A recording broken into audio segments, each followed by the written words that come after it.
Hey, I'm Scott. And I'm Melissa. And this is the Walsh Fam Podcast.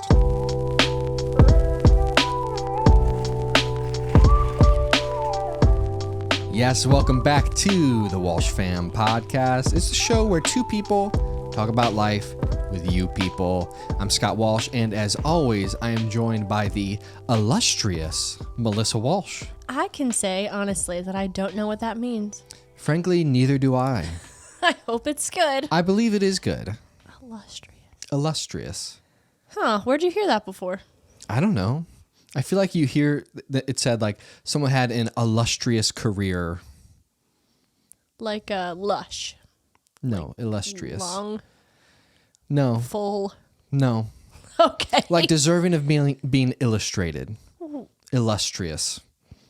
Oh, okay. I mean, I don't think it means deserving of being illustrated, but it comes from the same root, I'm sure. I don't know what it means, but illustrious. Okay. Yeah. Well, we've got a great episode coming today. We're going to dive deep into something that we kind of talked about last week. We dabbled in it a little. And it seemed to strike a bit of a chord with a lot of our listeners. Ding. Fantastic. That's a bad chord. You can tell I've never struck a chord before. Yeah. Goodness gracious. Yeah, too much fun. But before we dive into that, of course, let's get this candle going. Today we have a Better Homes and Garden candle. And the scent is champagne and white peach. Nice. It has champagne lemon peel, clementine, peach, pink grapefruit, and pureed berry scent notes. What's the difference between pureed berry smell versus just regular berry smell? Well, they smell sort of mushed. Would it smell different if you pureed them versus if you like blended them? Yes, obviously. It just seemed oddly specific to me. It has 2 wicks. It's a good size. I'm moving right along. It's very heavy. Yeah. I love the look of this candle. It matches our home. Yeah, I I could say this would definitely fit in our home. First thoughts on that scent, Scott? Oh, it's nice. It's different than I was expecting. I think that it's going to smell different burned than it does unburned. For sure. I'm excited about it. This is a candle I can say I'm excited to sniff. It's brought to you by Rebecca Engel, our dearest friend and recent mother. Not our mother. Somebody else's mother. All right, here we go. Shout out there. Thanks for the candle, Rebecca. It smells really good. I'm pumped about this. I always feel a little bit nervous when we do candles that people gifted us that we're just going to absolutely hate them. Like just roast them. Yeah. Yeah. I do feel, but I just feel like we owe it to the people to just be honest. Oh, and absolutely. Just say it. We're never going to hold back. No. We're nothing if not transparent with our reviews. Honestly, I'm excited to one day just get a horrible candle. I don't think we've had a horrible candle yet. I want to be that like, Glade was it pretty smells close. like dog in here. Yeah. You know, and I want to tell the people about it. Yeah. You people. Right now, all I smell is just that match. Yeah. I would not strong, rate that but- very high. Well, you all know the drill. We're going to rate this candle at the end of the episode, so stick around for that. You're not going to want to miss it. Yeah, you have to listen to us for the next 30 minutes. Yeah, just to wait for that candle review. No skipping ahead. It's against the law. Well, you're not going to want to skip ahead because we got a lot of stuff to dive into today. What are we talking about today, Melissa? We're talking about us. Can we get a little more vague for the people at home? Yes. We're talking about 2 people. Okay, looks like Melissa wants me to intro this episode. So last week we shared 5 tips from 5 years of marriage, and very quickly that became like far and away our biggest episode. Yeah. I don't know that Look at us go. told you this because that was not even close. Let's try that again. Hey, there we go. Woo! So I don't even know how much I've told you of this because I'm the one that pours over all like the statistics and the viewers and listeners and all that stuff. But on just about every platform, so Spotify, Apple, and YouTube, all of those, this has just in the past week overtaken every other episode in terms of views and time listened and all of that stuff. Cool. And we've also got a lot of good response from people. So that's really cool because we kind of opened up about some things and kept it pretty real. And so thank you for listening and for caring. And for sure. That's awesome. I'm really proud that that's our most listened to episode. Yep. So yeah, thank you to all of you out there who listened and hopefully enjoyed it. And we're kind of riding that wave and continuing on the track of kind of opening up and sharing about some personal things in our lives. One of the tips we talked about from, was it year 4? Yes. Was just how life doesn't operate on your schedule. And the key point there that led us to that realization was this kind of huge part of our life we've kind of come to and been dealing with now for a while, which is our struggles with starting a family and dealing with infertility issues. So, that discussion in particular, where we kind of opened up about, seemed to strike a chord with people, and people really, either related to it or, felt, they were happy that we opened up about it and shared about it. Encouragement. So we're going to just keep right along with that discussion and just dive in even deeper today. Yeah. So where do you think, we don't really have a way that we want this episode to go, just to be clear with you guys. So we're kind of just wherever it takes us, we're going to go there. Mm-hmm. So it is really just a conversation. So where do you think it all started? Man, I don't know. We kind of touched on it last week too. We said this, but for me, it's one of those things that I never even thought about. Yeah. I don't know if you feel the same. Yeah. Yeah. Yeah, maybe I did think about it a little, but definitely didn't think it was going to happen to us. Right. And I think most people probably feel that way. Yeah. So, man, I don't remember exactly when we first because it's hard to characterize when it first happened, because it kind of begins to reveal itself in different ways. Yeah, well, really, it happened from other things not happening, so it just kind of, it was a series of no's, and all of a sudden, it was a yes, but a negative yes, well, that's if that makes sense. Mildly confusing, but I think I know what you're saying. To be blunt, we'd been trying to start a family for quite some time. Yeah. Probably about 2 years. Yeah, a year and a half, 2 years. Yeah. When we finally started really being like, this isn't really working. Yeah. It hasn't happened yet. Yeah. And not to say that it always is going to happen right away. I know that it's different. And that's part of why it took us so long to kind of even think anything of it. Yeah. But I do remember when we talked to our doctors about it. I think this was a little down the line. We talked to specifically the fertility specialist that we've been working closely with. And they said 96% of people who had been trying as long as us were pregnant by then. Sure. Yep. I was 96%. That's crazy. That kind of put things into perspective for me.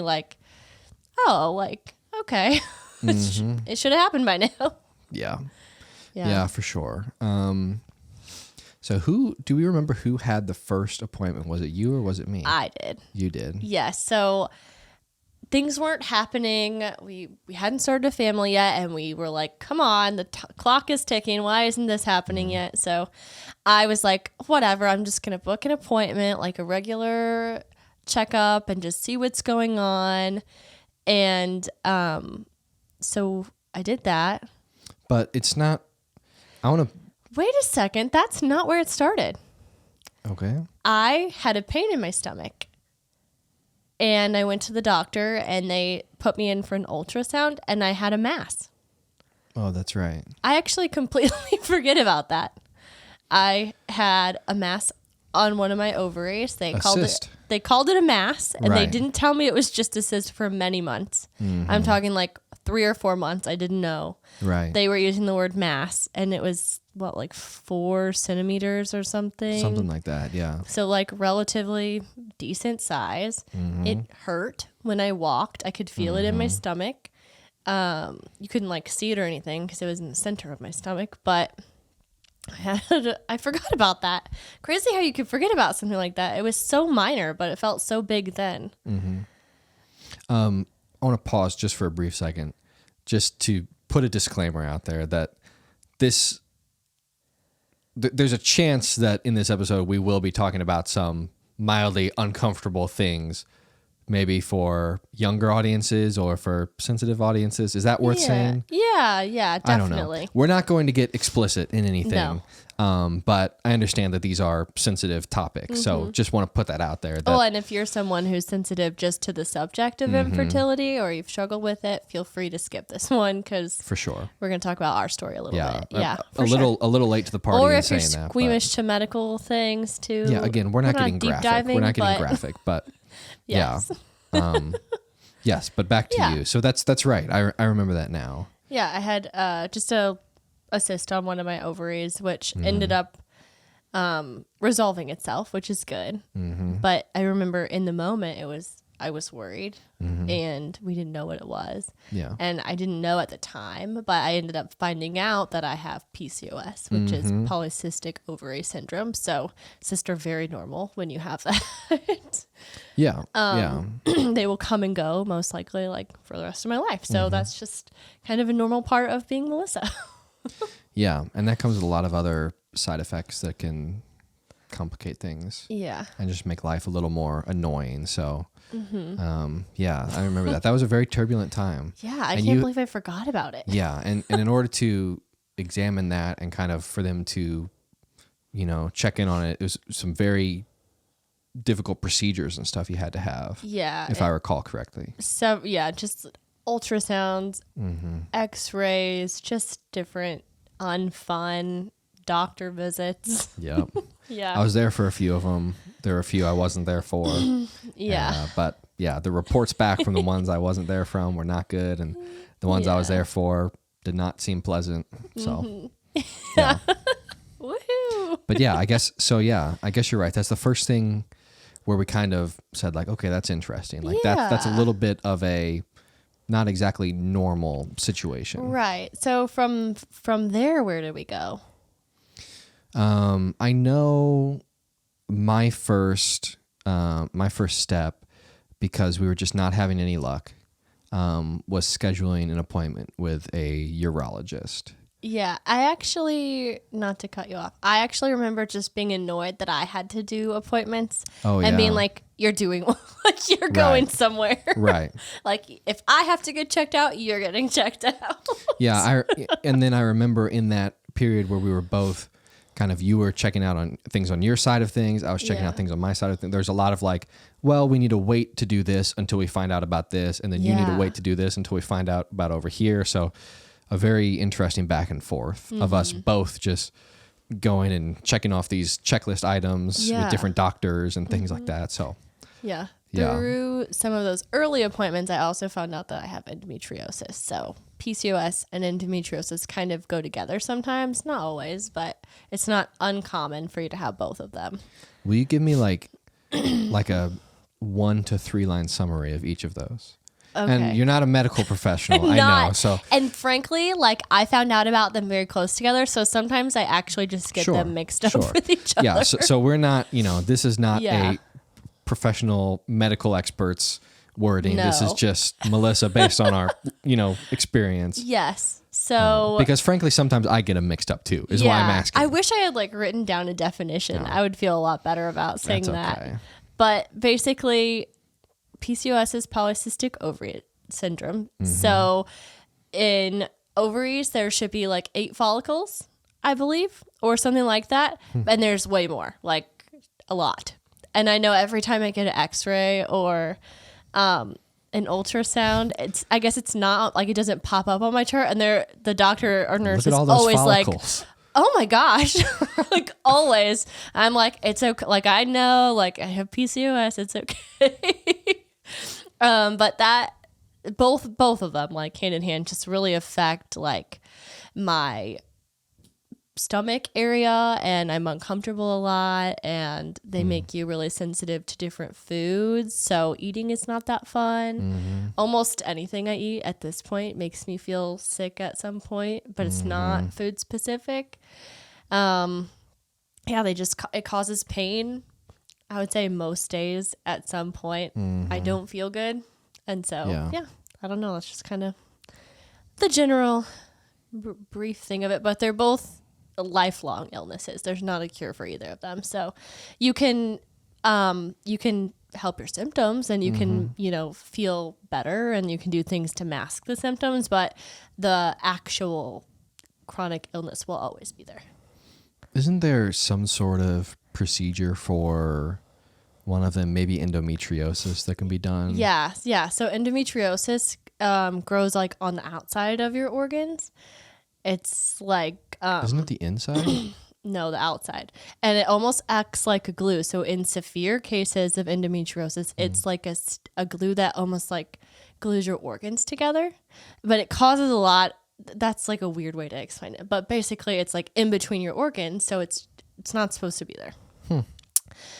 So it just makes you really uncomfortable. And if it gets extreme, you can have surgery. I could have surgery right now if I wanted to, but our doctors have recommended waiting until after we finish having kids if we want to have kids. Yeah. So we're kind of, when we started this whole process, the doctor said, well, do you want to feel better or do you want to have kids? And we chose kids. Yeah, that's what I was thinking of, because I remember there being that distinction. Like, there's this thing you can have done which would help with your symptoms, reduce the pain and this sort of stuff. But like, we don't really want to do that if you're planning on having kids. Yeah. So I just want to applaud you, because I remember that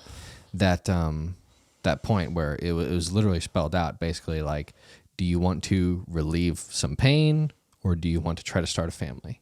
And you said you want to start a family, which I think is very, very self-sacrificing.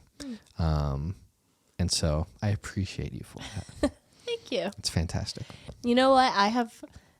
Frankly, I've felt bad for a while, and I think I can do it a little while longer. So yeah, which is really sad to hear. And I know it's something that affects you on a day-to-day basis. It's really been a bummer to watch you deal with that and have to see it. Well, and it affects you too, to be honest, because guess who has to take care of Melissa when she doesn't feel good? This guy.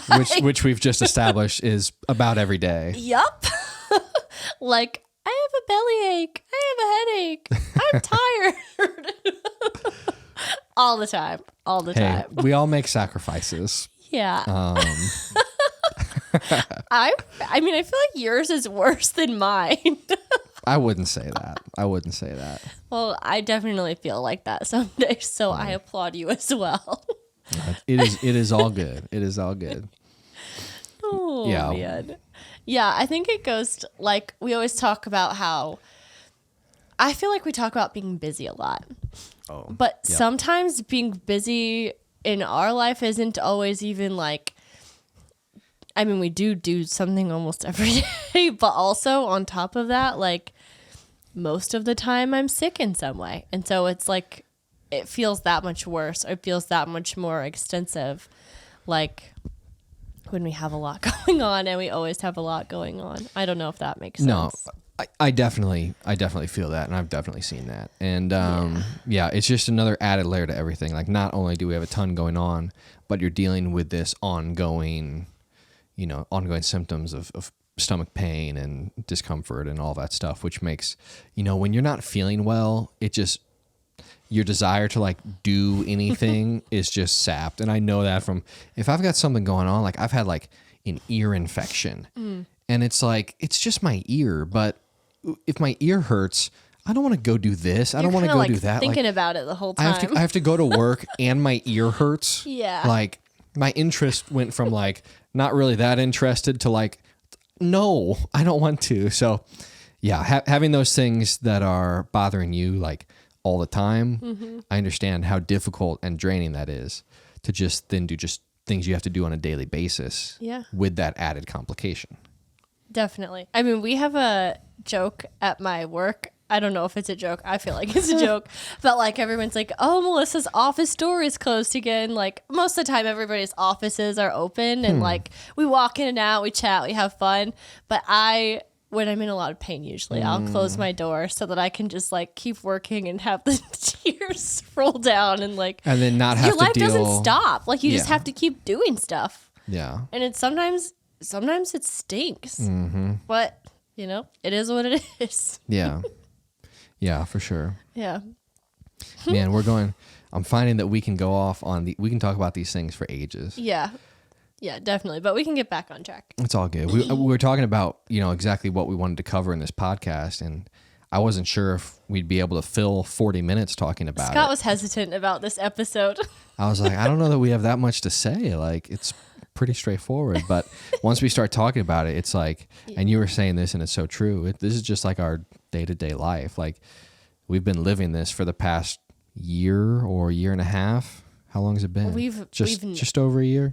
Yeah. Oh, almost a year, actually. Not even a whole year. But like the craziest thing about the diagnosis is that I got is like, I've been feeling those things for many years, like 5+ years, probably closer to 10 if I'm thinking all the way back. But like, I didn't know what it was. Yeah. And I literally just thought I was crazy. And I literally just thought like, I was lazy and I didn't want to do stuff. And I was just like whiny about, I don't want to eat this or whatever. Yeah. So like knowing that there is a cause or like a reason why I feel the way I feel helps me so much to be able to just understand myself, give myself grace, and just like I can kind of deal with it a little better. Mm-hmm. Yeah. Even though I can't always make it better, there's not always a way to feel better in those moments or like on certain days, but I can at least know and be like, it's okay, Melissa. Like, it's going to be all right. Yeah. This is normal for you. Yeah. Yeah. Yeah. So back to, we just dove really heavy onto your side of things and those things that were. That was a rewind. We don't have to rewind. We're good. We need a sound effect board for this podcast. Don't you think that would make a huge improvement? And I wouldn't have to do it. You could just hit a button instead of having to verbalize or like my drum roll at the end. Oh, gosh, yeah. Scott hates the drum roll.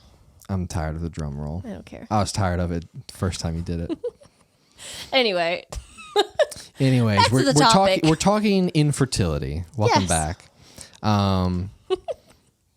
So where were we? I went and had my first appointments. Yes. Man, I've been debating in my head like how in depth I want to get with all of this.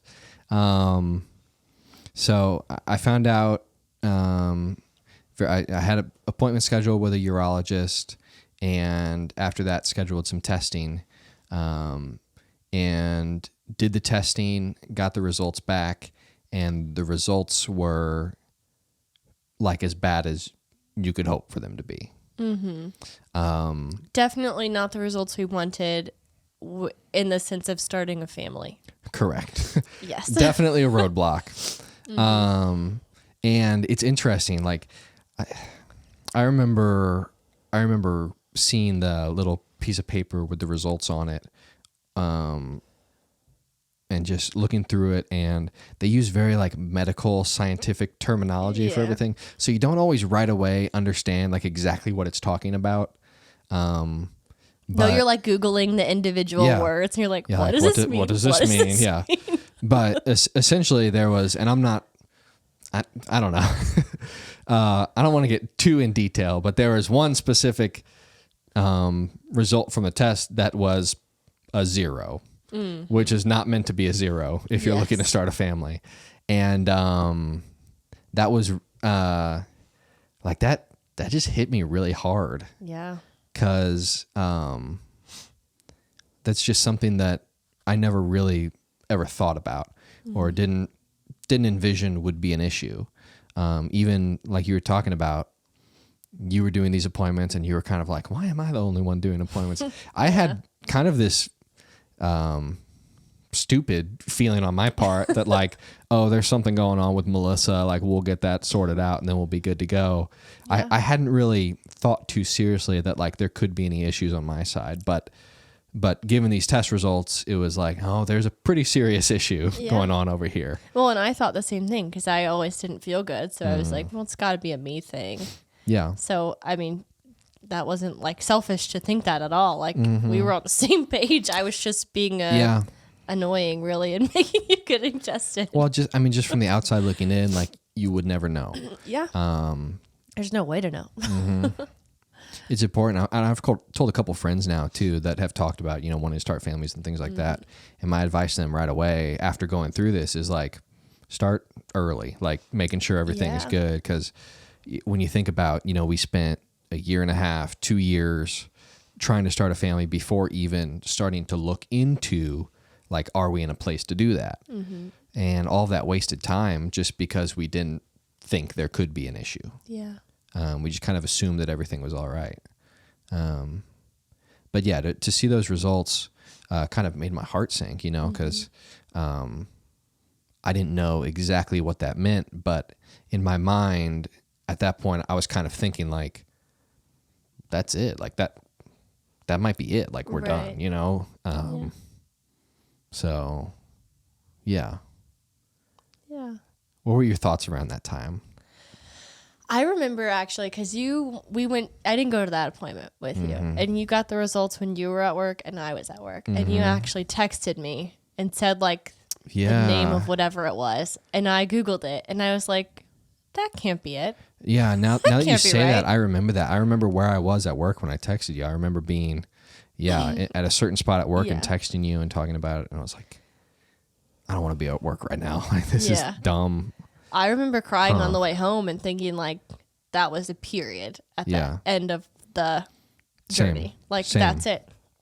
Yeah, and then there's all these questions because you just Google things online and you're trying to figure out what does this mean. Which is the worst thing to do. I know, but it is helpful.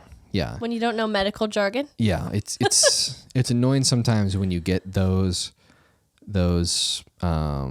results and stuff like that back, and it is all usually very medical and you don't really understand it, and like maybe your doctor's not available right away for you to call, and so then you're sitting there for an hour or for a day and you're like, what does this mean? What does this mean? Like what's next? What's going on? So yeah, that was, I think for me, that was the first moment where I was really like, we've got problems here. Like this is shoot. Yeah. Yeah. Yeah. I agree.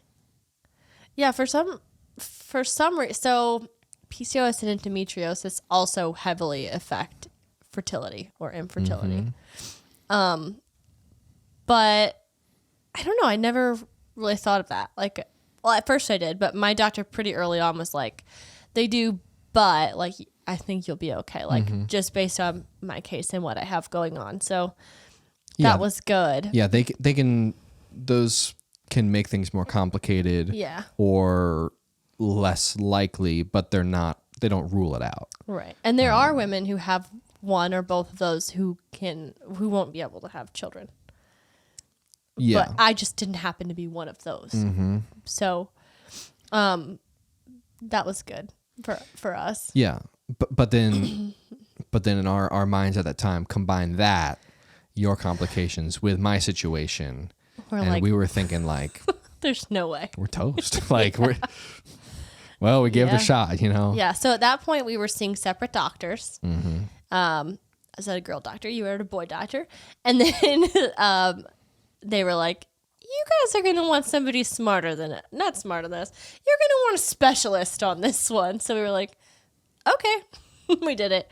They recommended a few people to us. We did some researching and we picked one that we're thrilled with. He's been really good to work with. We did very little researching because your doctor recommended them. And we like your doctor a lot. Yeah, she recommended two. And I don't know, I feel like I kind of researched a good amount, but maybe you didn't. I feel good about it, Scott. I remember researching a little bit. I mean, we looked at the two that she sent, but one very clearly stood out. It just seemed I don't know what made it seem like the right choice, but it did. Yeah. Well, and I think we went to our first appointment, and I did, and I was like, I don't like this person, then I'm gonna keep looking. Right. I did like him. Yeah, and this is so at this point this is recommended by Melissa's doctor, and then this new person we're seeing is a fertility specialist. Yes, and they've got a whole practice that is focused solely on fertility, getting people pregnant who want to be pregnant. Yeah, and helping them start families. So, So then we went into more tests. So many tests. I remember going in for like blood test. 12 blood tests at once. They pulled so much blood out of our bodies. I was like, I'm not going to have any left. I remember you doing it. You went in and did one first. I went by myself. And you texted me and you're telling me about it. And that you were like, they took out like 9 vials of blood or something. It was 12. It 12. was. I was not exaggerating when I said 12. And I was like, that's crazy. Like, I don't know what you got going on, but that's crazy. And then I went in like 2 days later and did one. And they took out like 12 vials of blood. And I was like, oh, okay, here we go. It was like 10 minutes. They just kept sucking it out. I was like, yes. Gosh. I guess they had a bunch of different tests they had to run on us. I don't want to brag or anything, but I always have to have the most skilled person draw my blood because it's hard. Why'd you brag about that? Because I have veins that twist. Do you know your veins can twist, Scott? Isn't that wild? Yeah. See, I've always had them tell me like my veins are like very nice and accessible, and I've always taken that as a compliment. I have like cool, hard to find veins. Congrats, you're difficult, complicated. You know what? You got to make things positive sometimes. I guess. You wish. Oh, you remember that one time I went to go have blood drawn, and it was like a disaster? Do you remember me telling you about that? I would like you to tell me right now. It's a story for another time. Okay. We don't need to share that. That's fine. I'm talking about a lot about blood right now. Yeah. But anyway, we did all these tests. You know, part of IVF is you have to be medically cleared for it. Mm-hmm. They tested us each for like 274. I remember that number very clearly. Oh, gosh. They tested us each for 274 genetic diseases that we could possibly have. Yeah, genetic markers to see if we could be carriers of diseases. Yeah, things not that you might not. necessarily if we have them, right? But if we're carriers, correct, which would then give us the potential to pass them along to our offspring. Thank you for clarifying on that. Yeah. Well, I just want to point that out because shout out to you. I mean, if you already bragged about your twisted veins, but you also got a 0 out of 274. You know. So congrats on that. Got good blood. I tested and was at a carrier of 2 out of 274. Embarrassing. I don't remember what they were, but to any of my family members listening, I was supposed to tell you about it. Because you may also be carriers. Everything's going to be okay. Mom and Dad. This is a weird episode. Thanks for listening. You might be carriers of 2 diseases that I don't know the names of. Text me when you hear this. What a good way to share that news with your family. It's very low risk. I mean, good chances you're not, and good. If it says anything, we're still able to move forward with IVF. Yes, they were not deal breakers. Yes, we were approved based on our genetic screening there. Yes. Oh my goodness, this has been a whack episode. Where are we at? We're here in our house, Melissa. Do you know where you are? What's your name? Melissa, and this is the Walsh Fam Podcast. I'm doing an extra long drum roll today. I can't wait. We can talk. I think the good news is we can talk about whatever we want now because everyone stopped listening. Because we've gone so far off the rails. Okay, where are we? Let's really get back on track. It smells so good in here. Better Homes and Gardens. Stay tuned. Anyway, Scott. Anyway, we're still on our fertility journey. We are. And now we're working with our fertility specialist. Yes. And we're about to have some surgeries. Woohoo. And this is past tense because we have had surgeries. Okay, we want to talk about these? Yeah, Who went first? I went first with my surgery. You did. I had surgery over the winter, right after Christmas. No, right before Christmas. It was just before Christmas. Like the 21st. Yeah. I had, again, with all of this, I don't know how in-depth I want to get. I had a surgery with the intent to hopefully find something positive that would help us in our child rearing process. Yep. And it was... Let me say this. Yeah. This surgery made me realize how much I love you. Neither of us, we've both been very, I would say, blessed like medically, like #blessed. Like had never had major surgeries before. And I was so nervous about your surgery. Yeah, you thought I was going to die. I was worried sick about it. I was so nervous about your surgery. Mine was just 2 weeks later. I was so nervous about your surgery that I forgot to tell like half my friends that I was having surgery. Yeah. And they were mad at me because they didn't know. And But I was just so focused on you having surgery. And I was so not worried about my surgery. Oh, it was so annoying. I was like, whatever. Like they said I should do this surgery, so I guess I'll do it. And I was like, you silly boy. You have no idea how much pain you're about to be in. And I did not know how much pain I was about to be in. Was it worse than you thought it would be? No. Yes, it was. No. I mean, no.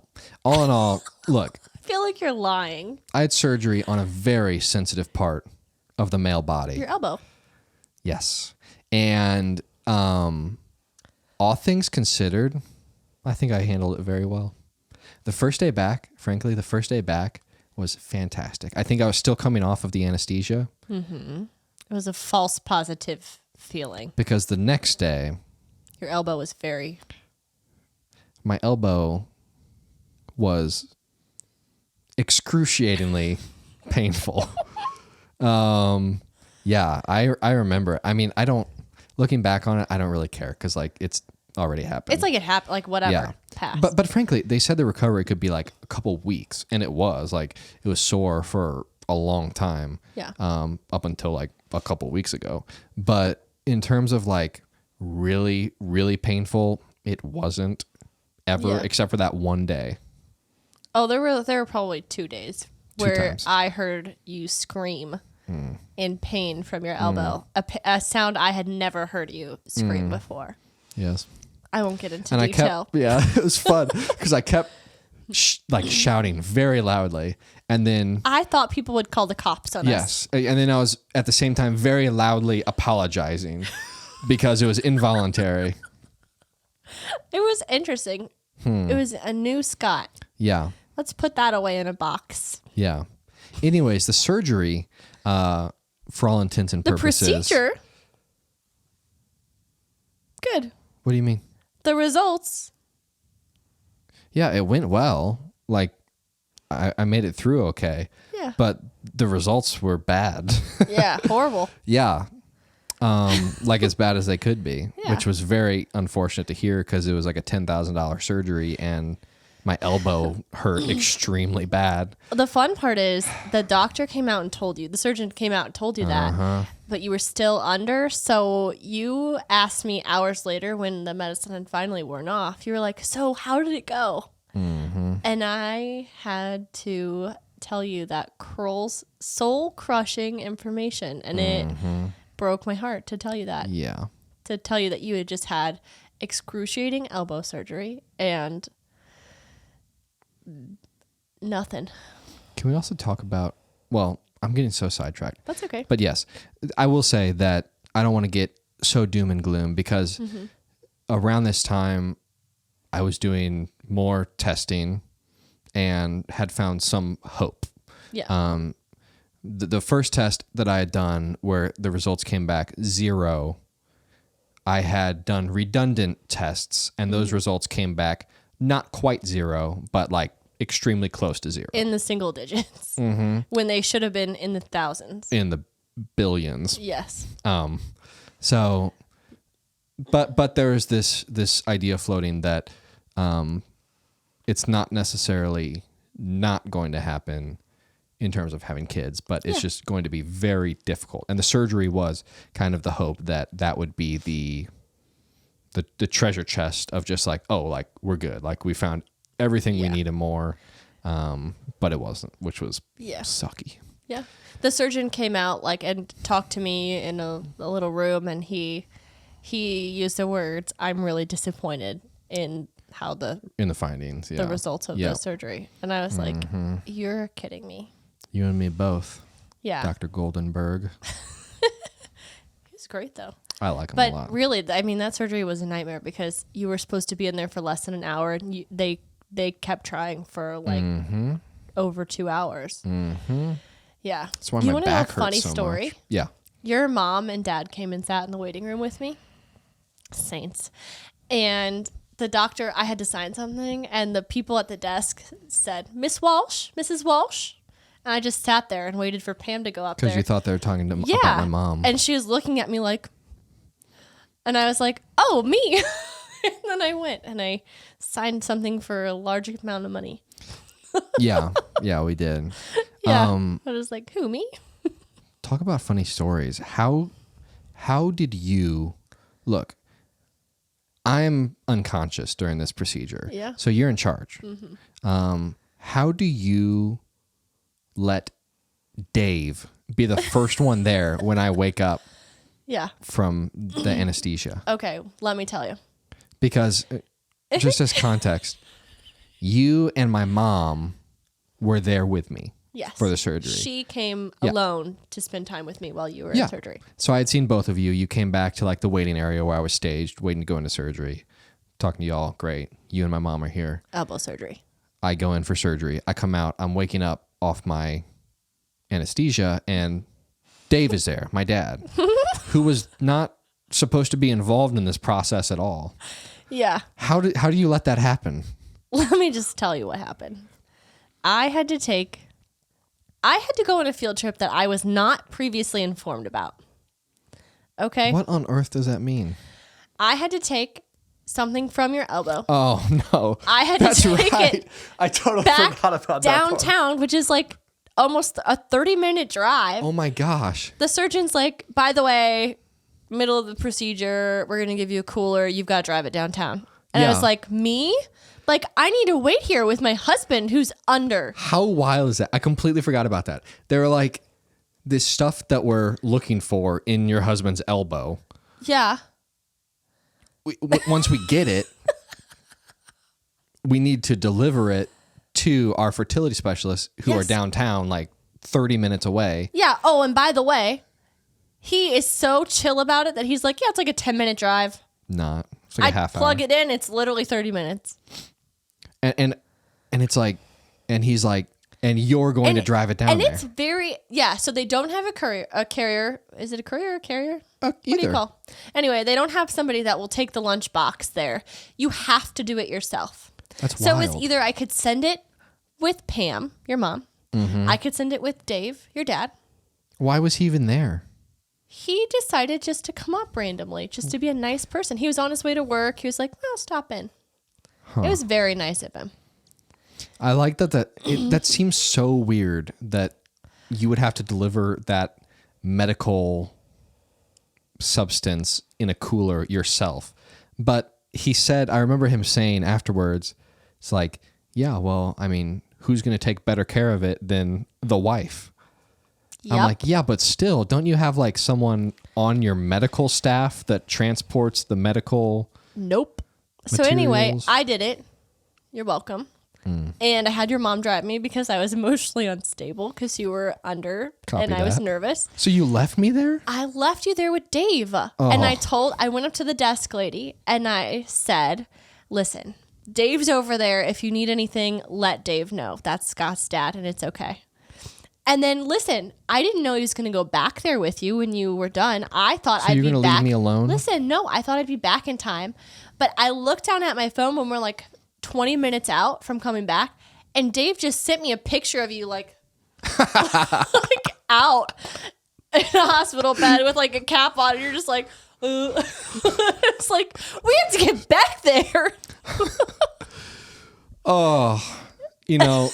He didn't send any context. He didn't say it went great. Oh, it's a very Dave move. Sent a picture of you. Just no context, just a photo. It's, I joke about it. It's all good.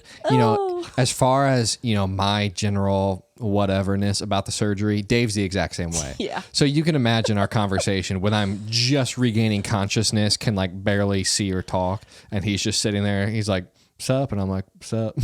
It's like, I don't remember it exactly, but it was very chill. So it worked out. Anyway, Scott had elbow surgery. They didn't find thousands or millions of anything, but they found 6 of something. Yeah, something like that. Something like that. Anyway, And then you recovered. Yes. And then what? And then we'll tell you all about it in part 2. Whoa. Don't you think? I mean, looking at time, I think we're getting we talked about my elbow surgery a long time. So do we rate this or do we light it again for part 2? No, we got to do a new candle for part 2. Okay. Because it's going to be a new come week. Back for. Oh, we have an interesting one next week. Okay. Well, we're going to continue this story. You think we should just jump right into it next week and finish? I think so. Okay. Yeah. So if you're following along and you're want to hear the rest of the update, we'll be wrapping it up next week. Coming soon. Okay. All right. This Let's candle, talk Scotty. Better Homes and Gardens. I like it. Champagne and white peach. What's a white peach?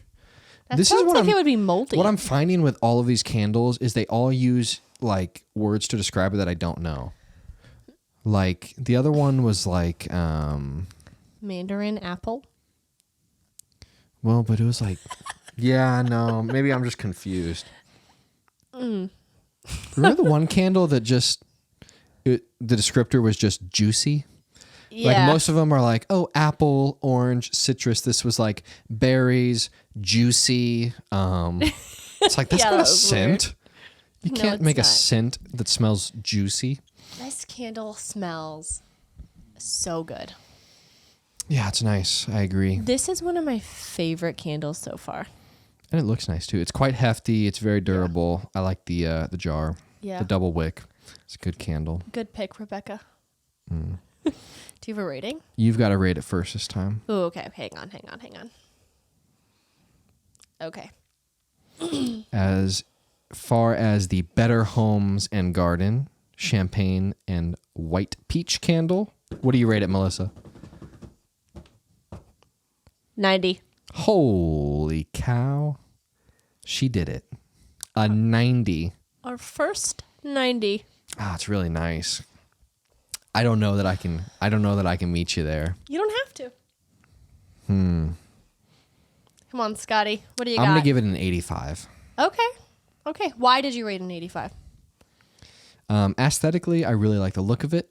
The feel of it. It looks and feels really high quality. It looks expensive. So right off the bat, I appreciate that. The smell is really good. There's some very high notes, like some citrusy or something that's almost just like a little too intense for me. Oh, I love it so much. This is the exact kind of candle that I like. I love a fruity smell, but it's also a warm fruity smell. And so if you like something that smells good in your house, I would recommend buying this. Yeah, see, it's got lemon peel. And I love lemon. I don't know. I mean, an 85 is still a very good score. That's probably up there with my highest. So, man, very respectable. Yeah. If you have ideas for candles for us to rate, please leave them in the comments. We're going to wrap up quickly because this has been a long episode. It's all good. You've stuck around this long. You can stick around another minute. And so where can the viewers find us on social media, Scotty? As always, we're on social media at Walsh Fam STL or at Walsh Fam Podcast. True. Yep. Well, as always, thank you for watching. Join in next week if you enjoyed this episode, because we're going to continue the story of our journey through our fertility journey. Fertility something journey. Yeah, so definitely tune in next week for that. And thank you for watching. We will see you next Monday. Bye.